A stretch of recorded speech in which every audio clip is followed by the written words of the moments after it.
நினைப்பதெல்லாம் நடந்துவிட்டால் தெய்வம் யாரும் இல்லை. நடந்ததையே நினைத்திருந்தால் அமைதி என்றும் இல்லை.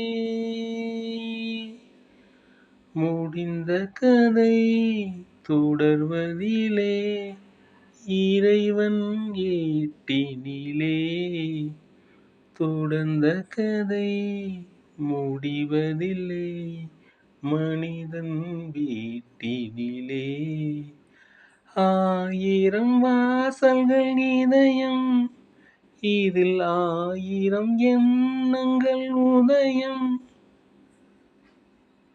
யாரோ வருவார் யாரோ போவார், வருவதும் போவதும் தெரியாது.